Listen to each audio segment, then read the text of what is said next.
বাংলাদেশের বিপক্ষে টি-20 সিরিজের জন্য দল ঘোষণা পিসিবির। মাইক হেসনের স্কোয়াডে নেই বাবর, রিজওয়ান, শাহিন। ডাক পেয়েছেন সাহেবজাদা ফারহান। এবং রাতে সান মামেসে ইউরোপা লিগের অল ইংলিশ ফাইনাল। ম্যানচেস্টার ইউনাইটেডের প্রতিপক্ষ টটেনহ্যাম হটস্পার। শিরোপা জিতে চ্যাম্পিয়ন্স লিগ নিশ্চিত করতে চায় দুদল।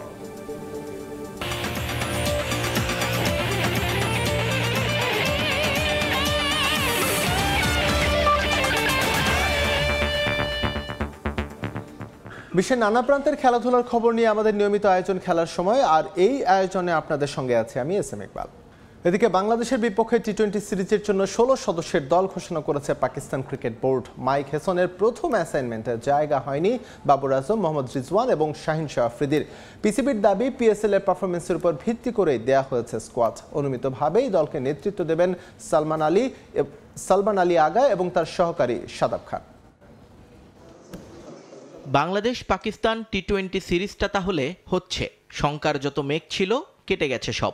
স্বাগতিক বোর্ডের স্কোয়াড ঘোষণার মধ্য দিয়ে বাংলাদেশের 3 টি-20-র প্রস্তাব মেনে নেয়ার বিষয়টিও পরিষ্কার হলো আনুষ্ঠানিকভাবে। ফারুক মহসিন বৈঠকের পর এই দল ঘোষণা স্বস্তি ফিরিয়েছে দুই দলের ক্রিকেটার এবং সমর্থকদের মনেও। আকিব জাভেদের জায়গায় মাইক হেসনকে পাকিস্তানের হেড কোচ করা হয়েছে গত সপ্তাহে, কিন্তু নিজের প্রথম অ্যাসাইনমেন্টের স্কোয়াডটাকে বিতর্কমুক্ত রাখতে পারলেন না কিউই কোচ। সালমান আলী আগা এবং শাদাব খানের হাতে নেতৃত্ব যাওয়ার পর থেকেই দলে ব্রাত্য বাবর আজম এবং মোহাম্মদ রিজওয়ান। এবার সে ধারাবাহিকতায় বাদ পড়লেন শাহিন শাহ আফ্রিদি। পিসিবির দাবি চলতি পিএসএল এর পারফরমেন্সের উপর ভিত্তি করেই দেয়া হয়েছে দল। বাদ পড়েছেন হারিস রৌফ সহ নিউজিল্যান্ডের বিপক্ষে খেলা স্কোয়াডের 8 জন। বাংলাদেশের বিপক্ষে ঘরের মাঠের সিরিজের জন্য ডাক পেয়েছেন সাহেবজাদা ফারহান। আন্তর্জাতিক ক্যারিয়ার আহামরি না হলেও ঘরোয়া মৌসুমে 9 ম্যাচে 4 সেঞ্চুরি তাকে দলে ফিরিয়েছে আরও একবার। আছেন ফাহিম আশরাফ, ফখর জামান, হাসান আলী, হুসাইন তালাত, মোহাম্মদ ওয়াসিম জুনিয়র, নাসিম শাহ, সাইম আইয়ুব, আবরার আহমেদ, হাসান নওয়াজ, খুশদিল শাহ, মোহাম্মদ হারিস এবং ইরফান খান। তবে পিএসএল এর সর্বোচ্চ উইকেট শিকারী আব্বাস আফ্রিদিকে না রাখা অবাক করেছে সবাইকে। দল ঘোষণা হলেও এখনও 3 ম্যাচের সূচি চূড়ান্ত করেনি পাকিস্তান ক্রিকেট বোর্ড। তবে বাংলাদেশের পক্ষ থেকে সীমান্তবর্তী শহরে খেলতে না চাইলেও লাহোরেই হবে সবগুলো ম্যাচ, জানিয়েছে পিসিবি। নিয়ন মোহাইমিন, সময় সংবাদ। পাকিস্তান সুপার লিগ নিয়ে বেশ উচ্ছ্বসিত মেহেদী হাসান মিরাজ। পিএসএল এ সাদা বলে খেলার সুযোগ কাজে লাগিয়ে টি-20 ফরম্যাটে লাইমলাইটে আসতে চান তিনি। লাহোর কালান্দার্সের হয়ে দীর্ঘদিন পর সাকিব আল হাসানের সঙ্গে মাঠে নামতে মুখিয়ে আছেন এই অলরাউন্ডার। এদিকে পাকিস্তানের উদ্দেশ্যে দেশ ছাড়ার আগে পাসপোর্ট ছাড়া বিমানবন্দরে আসায় বিব্রতকর পরিস্থিতিতে পড়তে হয়েছে মিরাজকে। পাকিস্তান সুপার লিগ খেলতে বিমানবন্দরে হাজির, অথচ সঙ্গে আনেননি পাসপোর্ট। এমনই এক অবাক করা কাণ্ড ঘটিয়েছেন মেহেদী হাসান মিরাজ। পিএসএল নিয়ে কতটা এক্সাইটেড তিনি সেটা স্পষ্ট। অবশেষে আধা ঘন্টা অপেক্ষার পর পাসপোর্ট হাতে পেয়ে লাহোরের বিমান ধরেন মিরাজ। নতুন অভিজ্ঞতা কাজে লাগাতে মুখিয়ে আছেন 27 বছর বয়সী এই ক্রিকেটার। পিএসএল এ সুযোগটা কাজে লাগিয়ে সংযুক্ত আরব আমিরাত ও পাকিস্তান সিরিজে স্কোয়াডে না থাকার আক্ষেপ ঘোচাতে চান এই অলরাউন্ডার। টি-20তে স্কোয়াডে থাকলে আমি তো পিএসএল খেলতে যেতে পারতাম না, সো আমার জন্য একটা অপরচুনিটি তৈরি হয়েছে। বাট আমি এটা পজিটিভলি নিচ্ছি, অনেক এক্সাইটেড যে পিএসএল এর মতন এরকম একটা টুর্নামেন্ট খেলতে যাচ্ছি এবং যেখানে কোয়ার্টার ফাইনাল খেলা। সো অবশ্যই যদি পারফর্ম করতে পারি, ম্যাচ জিতাতে পারি, টিম রেজাল্ট করে, দিন শেষে খুবই ভালো লাগে। হঠাৎ পিএসএল এ ডাক পাওয়ার পরই লাল বল রেখে সাদা বল নিয়ে প্রস্তুতি শুরু করেন মিরাজ। দেশ ছাড়ার আগে অনুশীলনে পর্যাপ্ত সুযোগ না পেলেও পাকিস্তানের লাহোর কালান্দার্সের সঙ্গে পূর্ণাঙ্গ প্রস্তুতি নিয়েই মাঠে নামতে চান তিনি। 2টা দিন খুব ভালো প্র্যাকটিস করেছি। প্রথম 3টা দিন তো আমি রেড বলে প্র্যাকটিস করেছি। যখন শুনেছি যে পিএসএল খেলতে যাব, তখন 1টা দিন প্র্যাকটিস করার চেষ্টা করেছি, আর সাদা বল নিয়ে ব্যাটিং করেছি, বোলিং করেছি।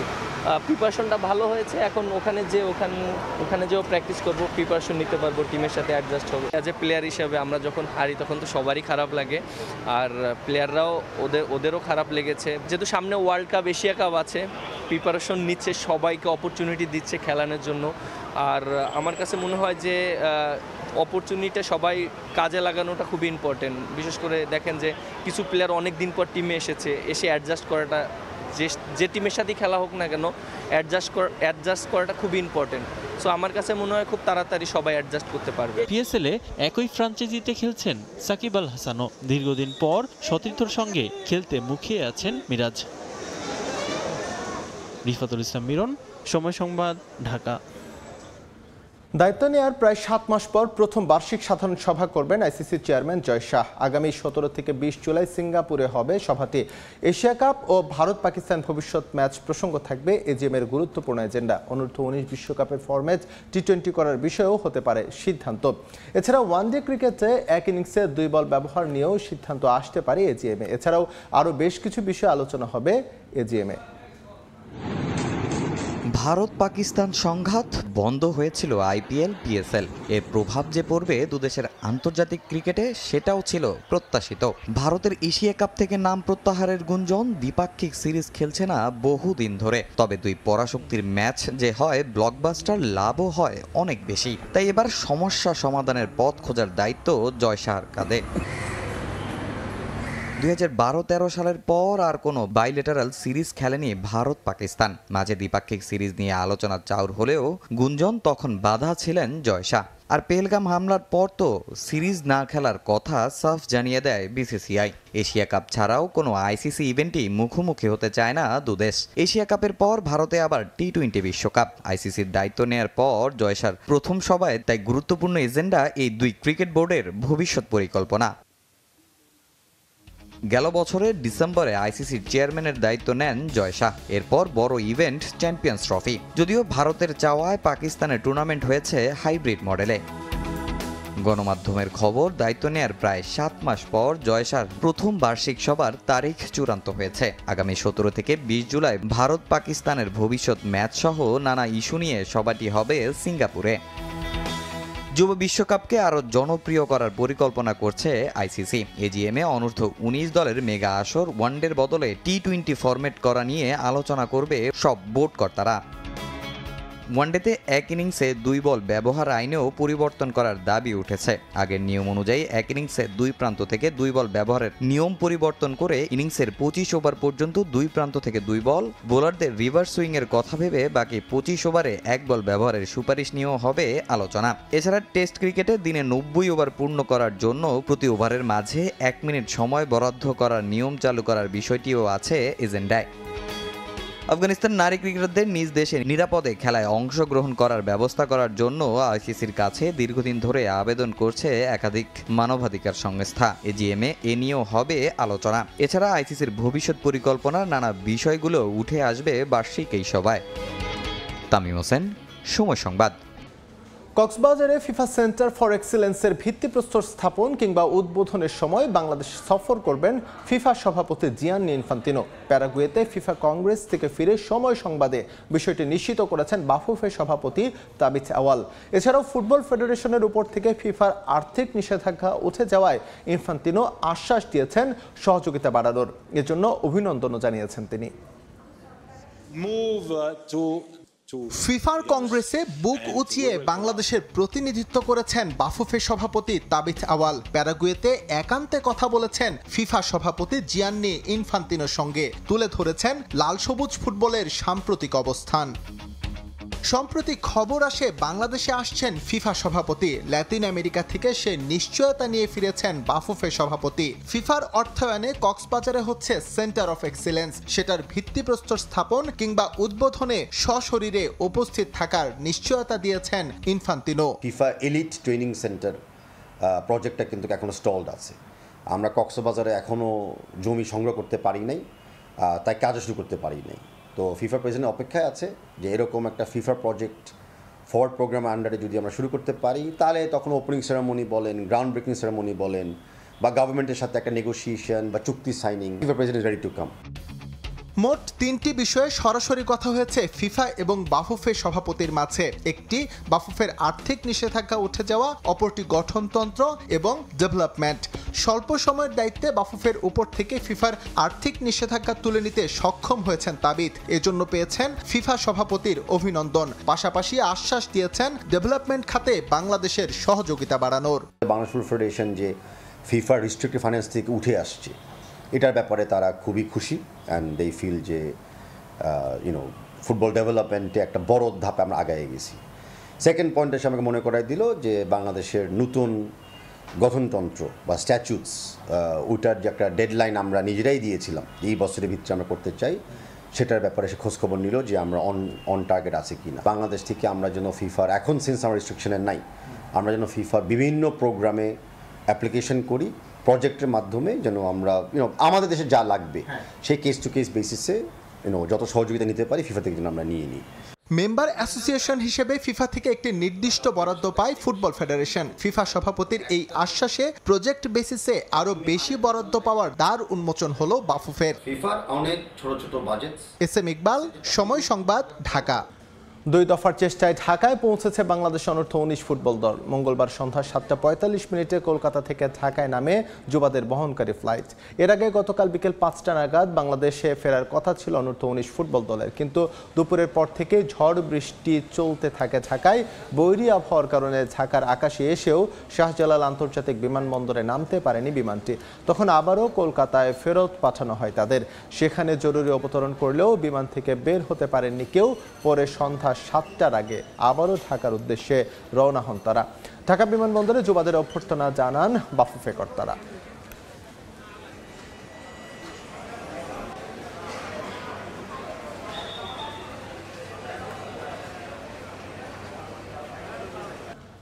ইউরোপা লিগ ফাইনালের খবর।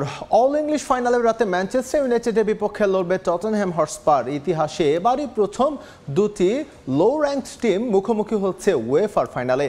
পুরো মৌসুম বাজে কাটলেও ইউরোপা লিগের শিরোপা আর আসছে মৌসুমের চ্যাম্পিয়ন্স লিগ টিকিট নিশ্চিত করার সুযোগ লুফে নিতে চায় দু দলই। বিলবাওয়ের সান মামেস স্টেডিয়ামে ম্যাচ শুরু হবে আজ রাত 1টায়। পুরো মৌসুম বাজে কাটানোর পর শেষটায় গোল্ডেন চান্স।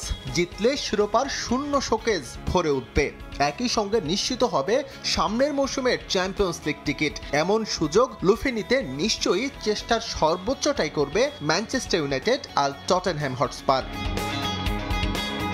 উয়েফার ইতিহাসে ইউরোপা লিগের এই ফাইনাল অবশ্য লেখা থাকবে ভিন্ন কালিতে, কারণ এবারই প্রথম লিগের দুটো লো র্যাঙ্কড দল মুখোমুখি শিরোপার লড়াইয়ে। ইপিএলে ম্যানচেস্টার ইউনাইটেডের অবস্থান 16 আর টটেনহ্যামের 17। ঠিক তার পরের অবস্থানে রেলিগেটেড হয়ে যাওয়া 3 দল। তাই দুই ফাইনালিস্ট বাহবা কুড়ানোর বদলে সমালোচনাতেই বিদ্ধ হচ্ছে বেশি।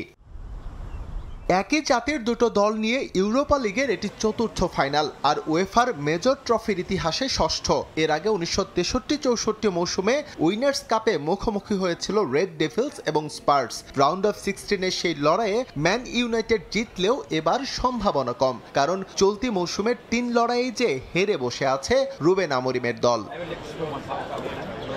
একেবারে যাচ্ছে তাই ফর্ম সঙ্গী করে ইউরোপা লিগ ফাইনাল খেলবে দুই দল। ইপিএলে গেল মার্চে লেস্টার সিটিকে হারানো ম্যানচেস্টার ইউনাইটেড জয় বঞ্চিত শেষ 8 ম্যাচে, যার মধ্যে 6টিতেই হার। এই সময়ের মধ্যে ওরা কেবল জিতেছে অ্যাথলেটিক বিলবাওয়ের বিপক্ষে ইউরোপা লিগের সেমিফাইনালের 2 লেগ। অনেকটা একই পথে টটেনহ্যাম। লিগে সবশেষ 6 এপ্রিল জয় পাওয়া স্পার্স এরপর হারের তিক্ততা পেয়েছে 5 ম্যাচে। ফর্মহীনতায় ভুগলেও রাসমুস হয়ল্যান্ডকে ঘিরেই আক্রমণ সাজাচ্ছেন রুবেন আমোরিম। ম্যাথিস ডিলিটকে অনুশীলনে দেখা গেলেও শুরুর একাদশে থাকার সম্ভাবনা কম। এছাড়াও দিয়াগো দালত, লেনি ইয়োরো আর জিরক্সির অনুশীলন নিয়ে সবুজ সংকেত দিয়েছে ম্যান ইউ ওয়েবসাইট। অন্যদিকে দলের সেরা 3 মিডফিল্ডার ম্যাডিসন, কুলুসেভিস্কি আর লুকাস বার্গভালকে ছাড়াই মাঠে নামতে হবে টটেনহ্যামকে। তবে এই ম্যাচে ফিরছেন ক্রিস্টিয়ান রোমেরো, আর্মব্যান্ড হাতে থাকবেন সং হিয়ন মিন। এসএম ইকবাল, সময় সংবাদ। খেলার সময় নিয়মিত আয়োজনের মাঝখানে আমরা যাচ্ছি হচ্ছে সদ্য একটি সংবাদে। ইশরাককে ডিএসসিসির মেয়র হিসেবে শপথ না পড়ানোর নির্দেশনা চেয়ে দায়ের করা রিটের আদেশকাল এ নিয়ে হাইকোর্টে কথা বলছেন আইনজীবী। সরাসরি যাচ্ছি সেখানে। বিষয়ে তখন সোমোটির বিষয়টা যখন আনা হলো, আমরা তখন বলেছি যে হ্যাঁ, it is a highly political matter. ইতিপূর্বে আমাদের এই বাংলাদেশে গত 15 বছর আমরা দেখেছি যে কোনো পলিটিক্যাল ম্যাটারকে মহামান্য হাইকোর্টে আনা হয়েছে এবং in the name of high court order political agenda বাস্তবায়ন করা হয়েছে। তো after losing of so many lives, হাজার মানুষের রক্তের বিনিময়ে 5ই আগস্টের পরে দেশের মানুষ আর দেখতে চায় না মহামান্য সুপ্রিম কোর্টকে আবার কোনো পলিটিক্যাল ম্যাটারে ইনভলভ করে কোনো ব্যক্তি বা কোনো গোষ্ঠীর কোনো স্বার্থ উদ্ধার হোক। পাশাপাশি সুমোটো যদি এই ব্যাপারে করতে লাগে তাহলে 2014 পার্লামেন্ট ইলেকশন ছিল, সেই ব্যাপারে এটা ক্রিস্টাল ক্লিয়ার। 2018 নির্বাচন ছিল, আমিও প্রার্থী ছিলাম, উনিও প্রার্থী ছিলেন, আমার ভোটটা আমি পর্যন্ত দিতে পারি নাই। রেদার মিস্টার মাহবুবউদ্দিন খোকন ওয়াজ ইনজিওর্ড, গুলি খেয়েছিলেন। তো এই সমস্ত ব্যাপারে তো তখন মহামান্য আদালত সোমোটে কোনো কিছু করেন নাই। এখন যদি এরকম হাইলি পলিটিক্যাল একটা সেন্সিটিভ ম্যাটারে সোমোটে কিছু করতে যান, হয়তো দেশের মানুষ ভাববে যে 5ই আগস্টের আগে যা হতো এখনও তাই হচ্ছে। আমরা চাই ইম্পার্শিয়াল জুডিশিয়ারি, যে কারণে মাননীয় প্রধান বিচারপতি মহোদয় রাত দিন পরিশ্রম করছেন সকলকে নিয়ে একটা ইন্ডিপেন্ডেন্ট জুডিশিয়ারি ক্রিয়েট করার জন্য, সচিবালয় ক্রিয়েট করার জন্য। As officer of the court, we are supporting the cause, good cause, এবং কোর্টকেও অ্যাসিস্ট করছি। আমরা প্রত্যাশা করছি for the greater interest of our judicial system as well as democracy, এবং লটাকে প্রিভেল করার জন্য যে অ্যাপ্লিকেশনটা আনা হয়েছে পারপাসলি, ইন্টেনশনালি, সেই অ্যাপ্লিকেশনটা সামারিলি রিজেক্ট হবে। Thank you.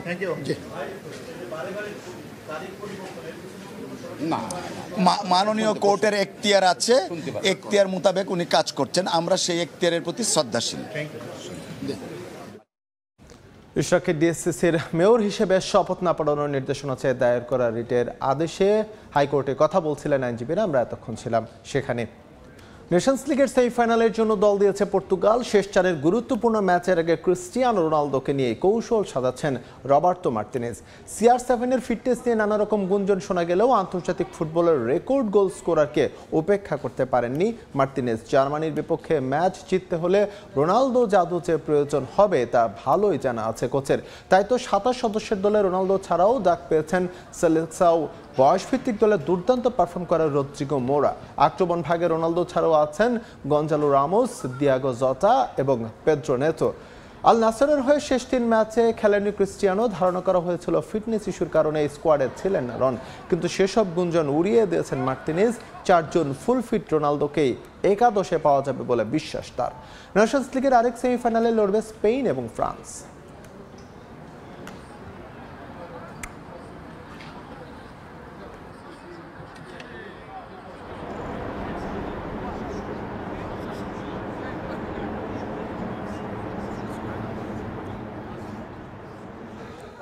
খেলার সময় শীর্ষ সংবাদগুলো জানিয়ে দিচ্ছে আরেকবার। প্রস্তুতির সিরিজে আজ ফাইনাল খেলতে নামবে বাংলাদেশ। আরব আমিরাতের বিপক্ষে মান বাঁচানোর মিশন টাইগারদের। টেস্ট খেলুড়ে দেশকে হারাতে মরিয়া স্বাগতিকরা। বাংলাদেশের বিপক্ষে টি-20 সিরিজের জন্য দল ঘোষণা পিসিবির। মাইক হেসনের স্কোয়াডে নেই বাবর রিজওয়ান শাহিন, ডাক পেয়েছেন সাহেবজাদা ফারহান। রাতে সান মামেসে ইউরোপা লিগের অল ইংলিশ ফাইনাল। ম্যানচেস্টার ইউনাইটেডের প্রতিপক্ষ টটেনহ্যাম হটস্পার। শিরোপা জিতে চ্যাম্পিয়ন্স লিগ নিশ্চিত করতে চায় দু দল।